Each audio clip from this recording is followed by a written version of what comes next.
नमस्कार, मैं प्राध्यापक डॉक्टर अनूप दळवी, अध्यक्ष हिंदी विभाग, RBNB कॉलेज श्रीरामपुर।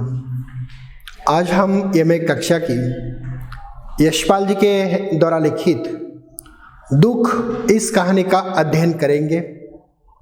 यशपाल जी का हिंदी साहित्य में योगदान अनन्य साधारण है। साहित्य अकादमी द्वारा सम्मानित हिंदी साहित्य के सफल कहानीकार एवं स्वतंत्रता सेनानी यशपाल जी का जन्म 3 दिसंबर 1930 को पंजाब में फिरोजपुर छावनी में एक साधारण खत्री परिवार में हुआ था। उनके पिता का नाम हीरानंद तथा माता का नाम प्रेम देवी था। परतंत्र भारत में जन्म लेने के कारण उन्होंने अंग्रेजों की बर्बरता, क्रूरता, उनका शोषण बड़े निकटता से उन्होंने अनुभव किया था। समाज के शोषित, उत्पीड़ित और सामाजिक बदलाव के लिए उनकी कहानियों में एक प्रकार का संघर्ष दिखाई देता है। कहानियों में अपने देश के प्रति, अपने देश की मिट्टी के प्रति गहरी आत्मीयता है। सामाजिक परिवर्तन में साहित्य की भूमिका को उन्होंने रेखांकित किया है। जब लेखक अपने कला के माध्यम से मनुष्य की मुक्ति के लिए पुरानी व्यवस्था और विचारों में अंतर्विरोध दिखाता है तथा नए आदर्श सामने रखता है, यशपाल जी को पद्म भूषण के द्वारा सम्मानित किया गया है। ऐसे सुप्रसिद्ध कहानीकार की मृत्यु 26 नवंबर 1976 को वाराणसी में हुई। यशपाल जी की प्रमुख कृतियों में तथा उनके कहानी संग्रह में पिंजरे की उड़ान, फूलों का कुर्ता, धर्म युद्ध, सच बोलने की भूल, भस्मारत, चिंगारी, उतनी की माँ, चित्र का शीर्षक, तुमने क्यों कहा था मैं सुंदर हूँ, ज्ञानदान, वो दुनिया उल्लेखनीय है। यशपाल जी के उपन्यासों में दिव्या, देशद्रोही, झूठा सच, दादा कामरेड, पार्टी कामरेड, अमिता, मनुष्य के रूप, मेरी तेरी उसकी बात आदि अनेक उपन्यास उनके विशेष उल्लेखनीय है। व्यंग संग्रह में चक्कर क्लब, कुत्ते की पूछ आदि उनकी व्यंग्य कहानियाँ हिंदी साहित्य में विशेष उल्लेखनीय है। आज हम यशपाल जी के दुख इस कहानी का अध्ययन कर रहे हैं। प्रस्तुत यह जो कहानी है, उस कहानी में गरीब, शोषित, पीड़ित लोगों का अत्यंत करुणामय चित्रण यशपाल जी ने प्रस्तुत कहानी के माध्यम से उद्धृत किया है। कहानी का नायक दिलीप है, जिन्होंने अपनी पत्नी हेमा से बहुत प्रेम किया था और इसीलिए उसे स्वतंत्रता दी थी। वह अपनी पत्नी का बहुत आदर करता था। लोगों के दृष्टि से वह प्रेम अति हो सकता है, परंतु वह बहुत प्रेम अपनी पत्नी से करता है। परंतु एक दिन दिलीप अपनी सहेली के साथ सिनेमा देखकर आया, परंतु वह बात पत्नी सह नहीं सके। वह रात भर रोती रही और सुबह उठने के बाद वह मायके चली गई। पत्नी की यह हालत, पत्नी की यह जो हरकत है, उस हरकत से दिलीप बहुत दुखी हो गया। वह खिड़कियां और दरवाजे पर पर्दे डालकर दिन भर घर में बैठा रहा। पत्नी के सिवाय 1 मिनट गुजरना भी उसके लिए बड़ा मुश्किल हो गया। शाम के 6 बज गए थे और उसी समय उनका भाई मोटरसाइकिल लेकर चला गया था और इसीलिए वह अपनी साइकिल लेकर मिंटो पार्क में चला जाता है, काफ़ी बेचैनी की अवस्था में। मिंटो पार्क में ठंडा हवा लग जाने के कारण वो सोचता है अगर वह बीमार हो गया तो अपने दुख को अकेला ही सहेगा। अगर वह मर भी गया तो वह लोग सांत्वना देने के लिए जब वो आएंगे, उन लोगों में उनकी पत्नी हेमा भी होगी। तब उसे अपने व्यवहार पर उसे पछताएगी, पश्चाताप होगा। समीप ही 3 फरलांग पर रेलवे की लाइन होने के कारण तूफान वेग से कोलाहल करती हुई कई रेलगाड़ियां गुजरती है। रात के 9:30 बज गए। वह घर वापस जाने के लिए निकलता है। रास्ता अत्यंत निर्जन था। अतः दिलीप सोचता है, मनुष्य के बिना यह संसार कितना व्यस्त और कितना रोचक है। रास्ते से आगे बढ़ने पर दिलीप ने देखा एक छोटा सा लड़का सफेद कुर्ता पैजामा पहने एक थाली में कुछ बेच रहा था। लड़के का शरीर अत्यंत दुर्बल था, उसकी आयु अत्यंत कम थी और इसीलिए उनकी देह के कारण तथा आयु के कारण उनका ध्यान उसकी ओर आकर्षित होता है। लड़के के पास तेल की ढिबरी तक नहीं थी। वह अंधेरे में बैठा था। सर्द हवा थी। अंधेरे में वह लड़का सिकुड़ कर बैठा था। उनके चेहरे पर खोमचा बेचने वाले जैसी चतुराई नहीं थी। घरेलू थाली में वह कुछ पकोड़े बेच रहा था। उन्होंने पकोड़े के समान 8 भाग उन्होंने किए थे, 8 छोटी छोटी ढेरी की थी। दिलीप उस बच्चे के पास पहुंच जाता है और उस बच्चे से पूछता है तो वह कह देता है कि एक एक पैसे में एक एक ढेरी और सबके 8 पैसे हो गए। दिलीप उसे कहता है कुछ कम नहीं होगा, तो वह कह देता है माँ बिगड़ेगी। दिलीप उनके सभी के सभी जो पकोड़े हैं वह पकोड़े खरीद लेता है और 1 रुपया उस बच्चे के हाथ में रखता है। परंतु बच्चे पैसे छूटे न होने का कारण बता देता है। तो दिलीप पैसे लेने के लिए उन बच्चे के साथ उनके घर में पहुंच जाता है। रास्ते में चलते समय दिलीप ने पूछी हुई जानकारी के अनुसार वह लड़का कह देता है कि उनके पिताजी मर गए हैं। माँ किसी बाबूजी के यहाँ बर्तन मांजने का काम करती है, परंतु बाबूजी ने अब उसे हटा दिया है।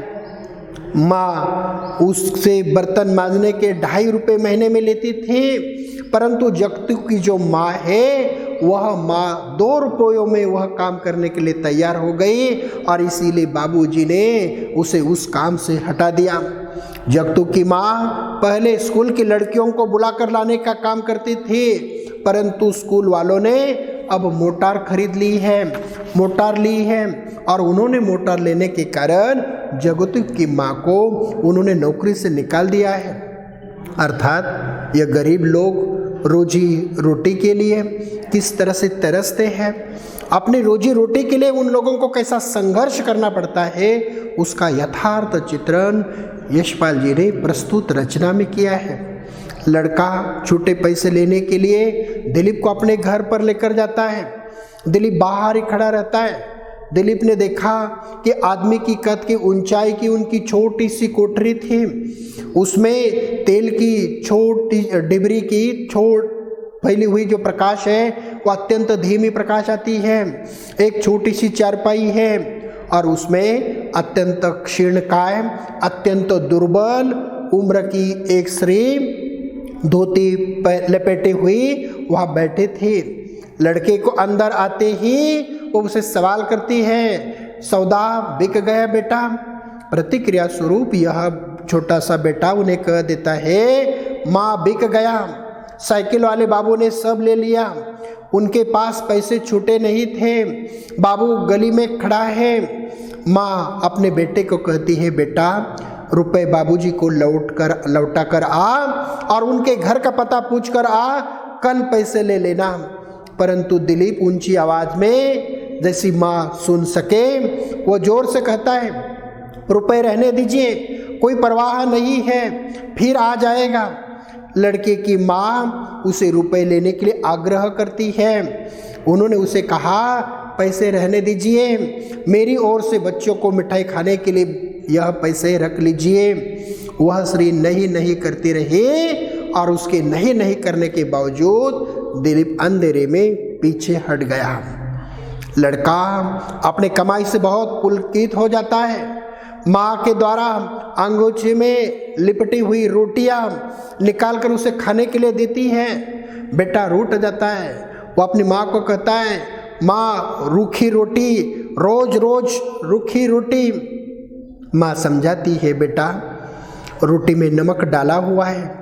बेटा रुट कर कहता है, सुबह भी रूखी रोटी, अभी भी रूखी रोटी, रोज रोज रूखी रोटी।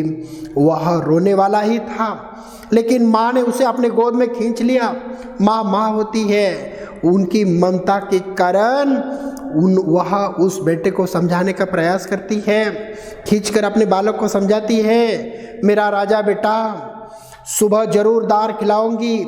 देख बाबू ने तेरे लिए रुपया दे दिया है, शाबाश।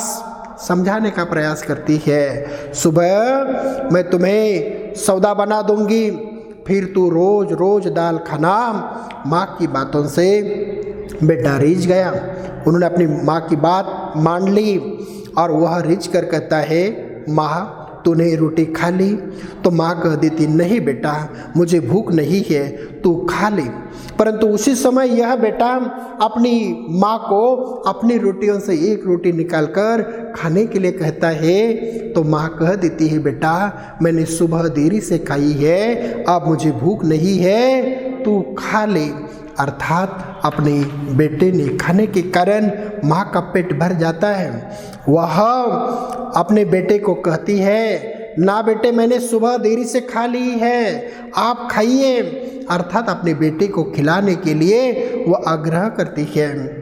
गरीबों की जीवन का वास्तविक और करुणामय चित्रण हमें सोचने के लिए विवश करता है।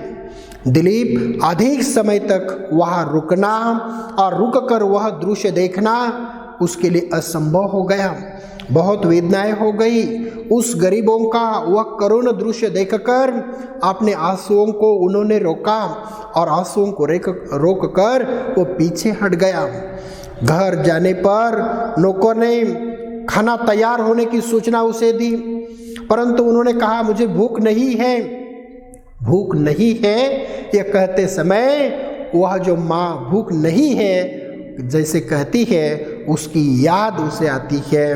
परंतु उन्होंने खाना खाने के लिए इनकार कर दिया और खाना खाने के लिए इनकार करने के बाद नौकर उसे कह देता है, अगर भूख नहीं है तो दूध ले आओ। और उस पर दिलीप की खींच बढ़ती है और वह कहता है, क्या भूख न होने पर दूध पिया जाता है? ऐसी फालतू चीज है।